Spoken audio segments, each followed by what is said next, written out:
palabras así huecas o vacías, sino nos da muchísima alegría por el reencuentro, por la presencia, por la sapiencia, por supuesto, y por el compartir del profesor Antonio Álvarez Mesta, que hoy ya está en la mesa de contextos.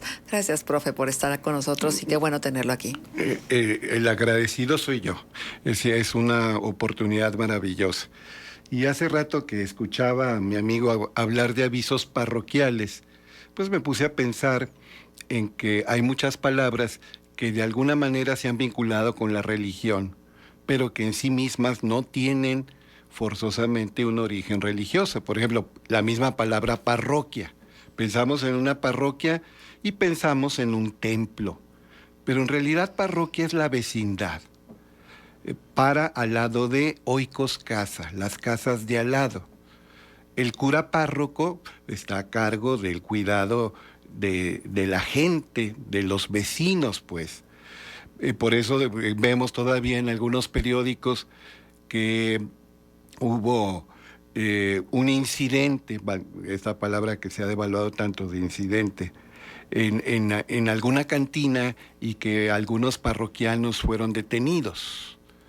Pero se refiere a parroquianos, a los clientes habituales, a los asistentes regulares a ese bar o cantina. ¿Y por qué se les llama parroquianos?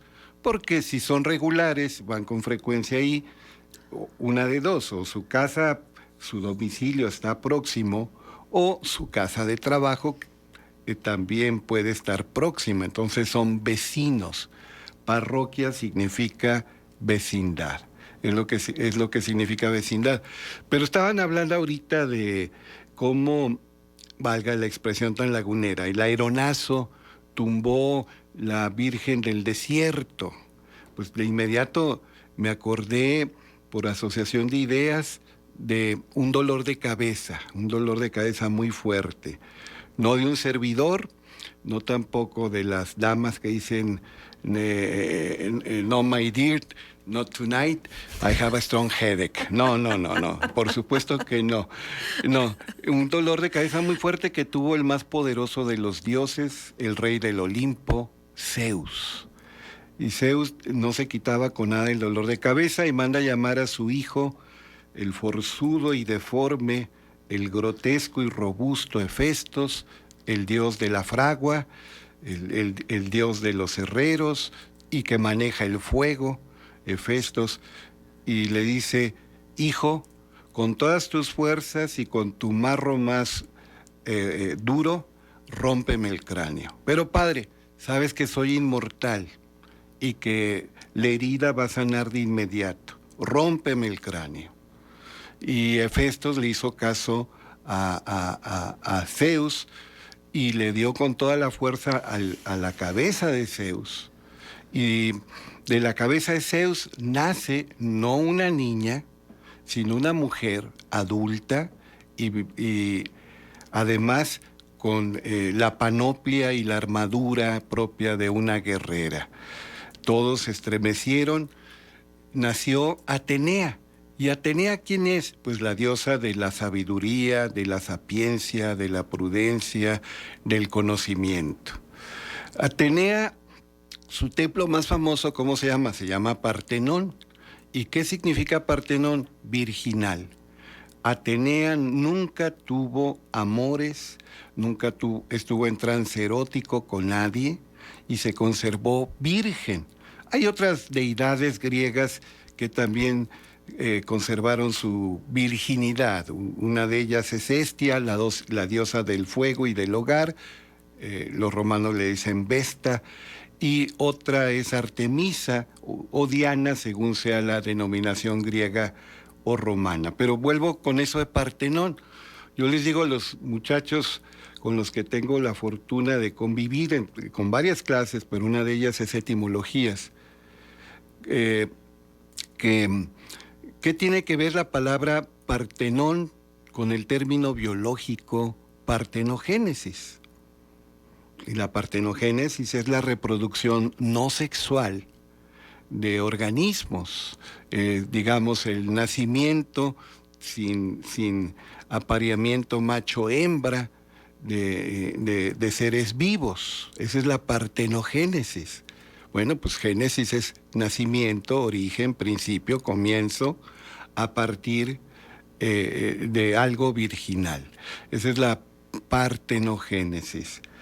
Entonces, donde el templo Atenea, que nace de la cabeza de Zeus y por eso es la diosa de la sabiduría, está en la parte alta de Atenas, como se dice, parte alta de una ciudad, Acrópolis, la Acrópolis.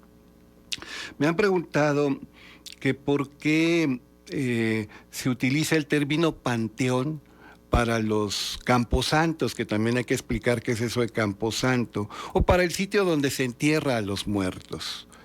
Y por principio de cuentas, desde un punto de vista antropológico, panteón significa la totalidad de los dioses. Entonces, está el panteón azteca, por supuesto tenemos a Tezcatlipoca, Quetzalcóatl, Huitzilopochtli, Coatlicue, Tlaloc, etc. Está el panteón griego, ya mencioné a Zeus, Apolo, Afrodita, ¿cómo se llama? Atenea, Ares, etc. Bueno, eso es el panteón, la totalidad de dioses de un pueblo. Las deidades propias de un grupo, eso es una manifestación cultural. ¿Por qué se le llama panteón a los cementerios? Porque en los cementerios católicos había estatuas de la Virgen, había estatuas de Jesús, había estatuas de ángeles y seguramente también de santos. Y para paganos romanos y griegos, ver esas imágenes era como ver el panteón de un templo. Es decir, los dioses principales de la cultura a los que se les rinde homenaje a través de esculturas. De ahí viene pues esto de llamarle panteón a los sitios donde se entierran los muertos. Panteón significa todos los dioses. Una palabra culta que no recomiendo usar, pero es totalmente correcta, es necrópolis. ¿Qué es eso de necrópolis? Pues la ciudad de los muertos, el sitio para los cadáveres, porque cementerio en sí significa originalmente dormitorio. Para los que piensan que hay otra existencia después de esta vida, que hay una suerte de permanencia en el cielo o en el infierno, en otro mundo más allá de este, ¿cómo se llama? Se habla del cementerio con justificación porque están durmiendo, están a la espera de la resurrección. Entonces, de ahí viene. Entonces, panteón, todos los dioses, cementerio, lugar donde se duerme, y tenemos esta palabra culta, necrópolis, la ciudad de los muertos. Y ahorita que hablaba nuestro amigo, el doctor Valdés, de un ave rapaz, una aguililla, el término columbario. Columbario es donde se depositan las cenizas de las personas. Pero, ¿por qué se le llama columbario? Bueno, es que columbario significa conjunto de palomas. Sí. Y la tercera... Columba es paloma, ¿verdad? Sí. La tercera persona de la Santísima Trinidad es el Espíritu Santo y se representa icónicamente con una paloma. Entonces, por asociación, el conjunto de palomas o el sitio donde están las palomas, también el sitio donde se depositan cenizas, es un columbario. Ya que estoy con esto, acordémonos que Cristóforo Columbus se sentía predestinado, él se sentía favorecido por Dios para algo grande, en razón misma de su nombre, el que lleva a Cristo, Cristóbal, Cristóforo, Columbus, el de la paloma, y la paloma es el símbolo por antonomasia del Espíritu Santo. A mí me fascina estudiar, por ejemplo, historia de la teología y de la iglesia. Y hubo un grupo muy especial en la cristiandad primitiva, que eran los neumatómacos. ¿Y eso qué es? Maco significa el que pelea con, neuma espíritu, pero ya de manera concreta eran los que negaban que existiera como una persona de la divina el Espíritu Santo. Esos son los neumatómacos, así como los arrianos reconocían las enseñanzas y el magisterio de Jesús, pero negaban la divinidad de Jesús. Jesús era la humanidad más perfecta, pero no divinidad. Son los arrianos, y los neumatómacos son los que niegan el Espíritu Santo. Interesante desde el punto de vista cultural, aunque la persona no sea creyente o no forme parte de una religión, es que hay grupos que se presentan como cristianos, pero por ejemplo que niegan la divinidad de Jesús y que también niegan la existencia del Espíritu Santo. Respetando sus creencias, pues tenemos por ejemplo los testigos de Jehová. Ellos consideran a Jesús un hombre excelso, un maestro sabio, pero no es Dios, y el Espíritu Santo no es un ser propio, divino, es la acción de Dios y punto, que ellos le llaman Jehová, que también la Iglesia Católica en alguna época le llamó Jehová a Dios Padre. Sí. Ahora se prefiere Yahvé. Sí. Así es. Qué interesante, pero también nos damos cuenta cómo hay términos o conceptos que para la mayoría de nosotros son, para mí es una novedad esas dos palabras, los que niegan la divinidad de Jesús y los que niegan la presencia del Espíritu Santo. Pero es esta necesidad de poner en palabras pues todo lo que somos y lo que sentimos. ¿Se seguirán inventando palabras? Por supuesto. La realidad es dinámica y el lenguaje tiene que evolucionar con la realidad. Los neologismos son necesarios y se dan día tras día, momento tras momento. Palabras que hoy usamos, hace 30 años no las usábamos. Claro. Entonces, y se van a ir creando más y más términos. Y si hay alguna democracia, es la democracia lingüística. Sí. Los usos los consagra la población, aunque haya puristas que se oponen. Por ejemplo, el término homofobia. Ajá. Tengo un amigo muy querido que dice que es una estupidez hablar de ese término, el término homofobia. Que debe ser homosexualofobia. Desde el punto de vista... porque homo es hombre, ¿no? Sí. Es que homofobia, de hecho, ya existía. Ajá. Para referirse al rechazo a lo propio. Ajá. De hecho, Sabater, por ejemplo, escribió un ensayo muy lúcido sobre la heterofobia, que es aquellos que se oponen a la diversidad. Entonces... sí, tiene razón mi amigo de que el término es homosexualofobia, pero el uso consagrado ya es homofobia para referirse al rechazo, la marginación, los ataques a las personas homosexuales. Por supuesto, está como nomofobia. ¿Qué es eso de nomofobia? Uno pensando en raíces griegas, pues nomo, norma, phobos, rechazo, aversión, miedo, según sea el contexto, sería la aversión a las normas. Pues no, es un término que surge en Inglaterra, no móvil, nomofobia. Entonces, y ya se consagró y ya pasó al español también, que es la nomofobia, el miedo a quedarse sin celular y más bien sin conexión, sin datos, sin conexión a internet en el celular. Esa es la nomofobia. Uh-huh. Que yo estoy convencido que es por desgracia, muchas cosas también negativas, que antes se decía que las máquinas y los aparatos, las herramientas, los instrumentos eran apéndices del ser humano. Ahora parece que los seres humanos somos apéndices de la máquina. Sí. Yo veo gente caminando en sitios peligrosos, viendo el celular, gente manejando, viendo el celular, los alumnos con lo que más se distraen es con el celular. parejas que están empezando y cada quien está viendo su celular, están cenando juntos en un restaurante y están revisando su celular. Entonces, esa nomofobia está muy fuerte y ya arraigó.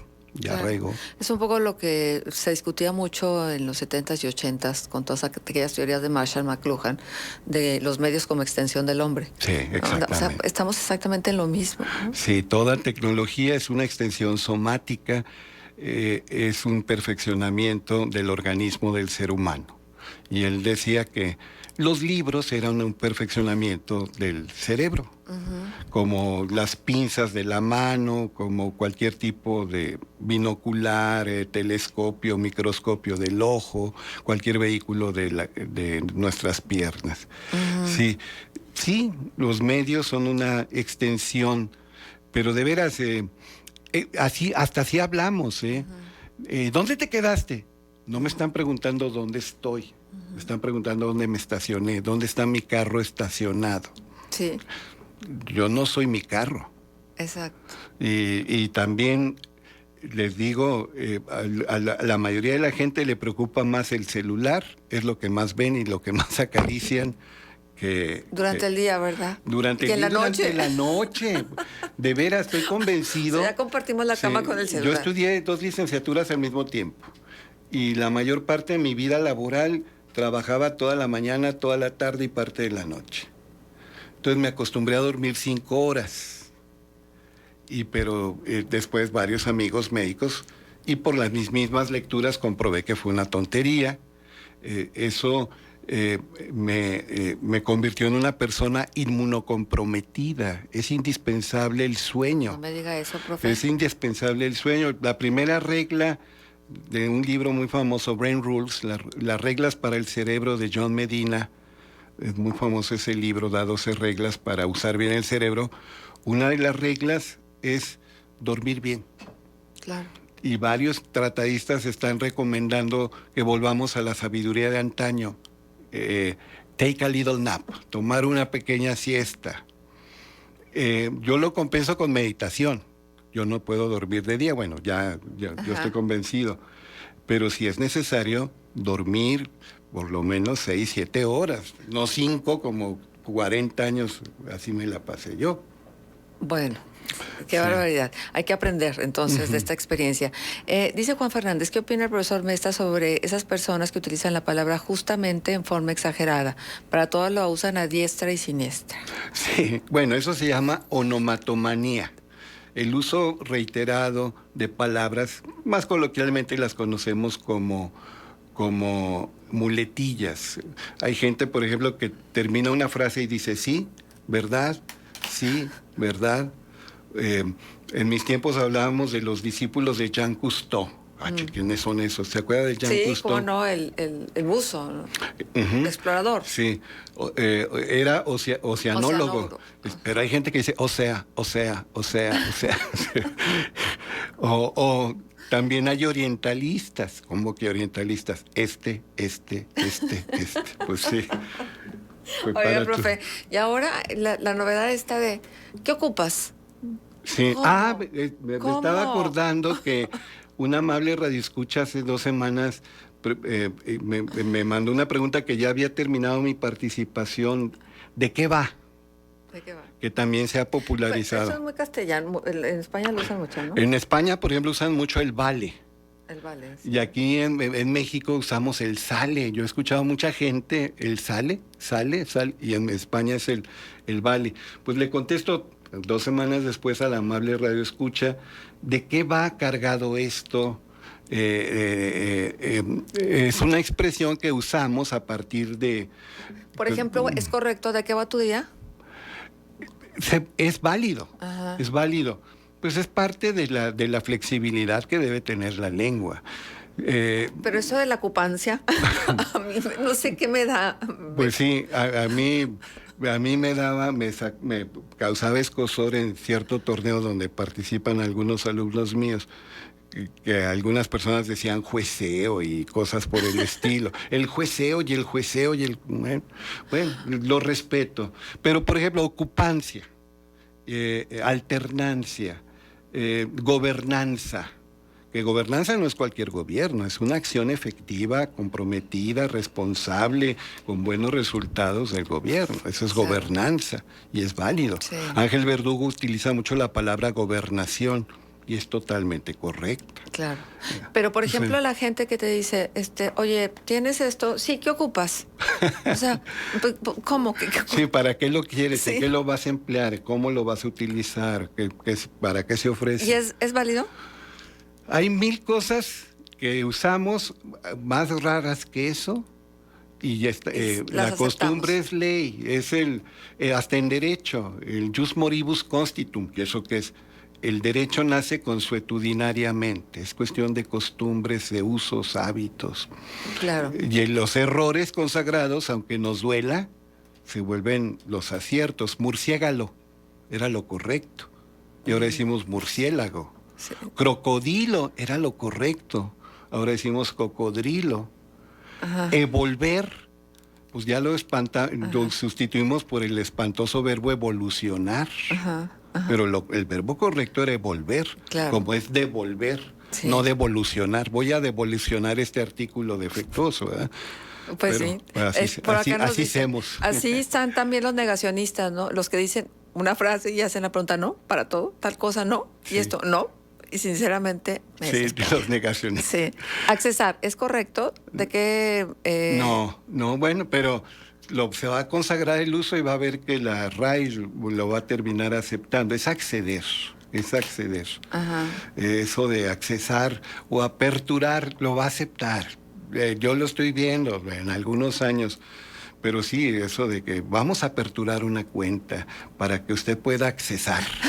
Pues no, es acceder, sí, acceder. Es correcto. Ahora para todo es correcto, es correcto. Ah, sí. Bueno, son modas. Modas. Pero de la moda es lo que te acompaña. Claro, y el lenguaje es un ente vivo, ¿no? Así es. Entonces nosotros le vamos dando vida exactamente por el empleo de las palabras. Profe, qué maravilla. Muchas gracias por estar con nosotros. Fue un placer. Muchísimas. El profesor Antonio Álvarez está una vez más en la cabina de contextos, en el estudio de contextos. Vamos a la pausa, regresamos para el tema de esta semana. Contextos, el programa líder en la radio hablada en La Laguna.